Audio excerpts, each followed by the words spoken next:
Well, big news out of France. I think it's very big news. It's even bigger than you tend to think. It's a 53-47 victory for the right over the left, for Sarkozy over Royal.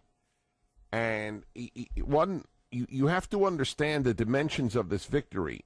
First, as in America, all of the artists and their actor world and entertainment world and professoriate and media were for Royal, the socialist candidate, and they didn't prevail. Plus, you have to understand, and this is the vote. I don't yet have the numbers on this.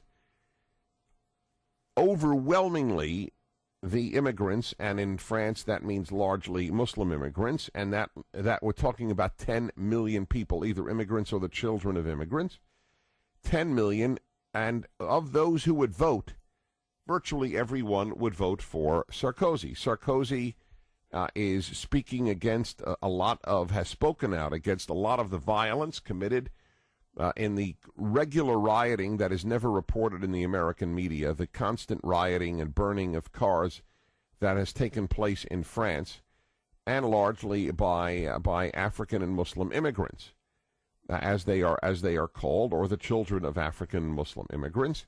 And he, in one occasion, called the rioters scum, and of course you can't do that. The left would call George Bush scum. That's okay. But you cannot call those who burn other people's property, they're not scum. Rioters are not. President Bush is. That's the leftist vision, for not for everybody on the left, but for the dominant left. And so he did that, and he was never forgiven for that. That was a big deal, that he will not bring harmony to France. In fact, Ségolène Royal, she, the socialist candidate, a very attractive woman, incidentally, which is not insignificant. People like attractive people, and I'm noting that just in case you have not gotten to see pictures of either of the candidates. And she warned constantly: you vote in Sarkozy, you will get violence. That was a major factor that she said contributes to why you should vote for her and the socialists. And in fact, upon announcement that he won, there was rioting in France. Not extensive, but there was rioting. In any event, here's a question. How come there's only rioting when a conservative wins, but there's no rioting when the left wins? Is it even a fair question to you? You just don't have that. Socialists win, rioting in the cities. It doesn't happen.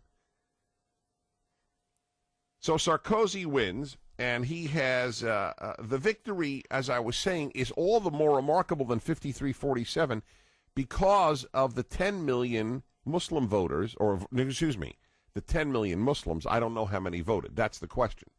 Let us say half of them voted. So if you take away that huge number of votes from one specific community, you realize how large the defeat of the socialists was in France. Not only is it a defeat of socialism, because he has said, I don't want the 35-hour work week. I want to curb the power of the unions, because you know what the unions do in France. They shut down France if there's any legislation that they don't like. They literally shut it down. In fact, one of the laws that he would like to pass in France is that you can't shut it down. There still has to be transportation, even if you go on strike, because you don't like a certain law that's being passed in this democracy. Thank God our unions do not have the power here that they have in France, or we would have the economic conundrum that France finds itself in, and we would be, of course, subject to their whims and the shutting down of our society if any laws were democratically passed that they did not like.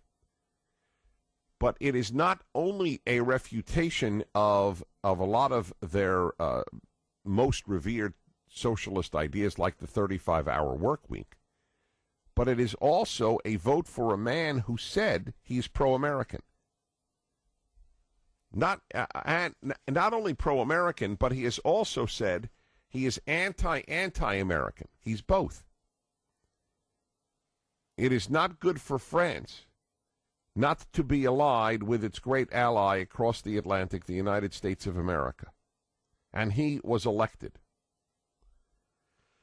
But the left in the United States will not learn anything from this, and it will be irrelevant to them. What they will do, and this is why I find it so remarkable, what the left does in the United States is constantly use Europe as its model, even as Europe is realizing it can't continue the very model that the left in the U.S., namely the Democratic Party, wishes to emulate. And as I've said to you often, I don't know if there's any parallel to this in history, where a society has half of it advocating something that isn't working elsewhere.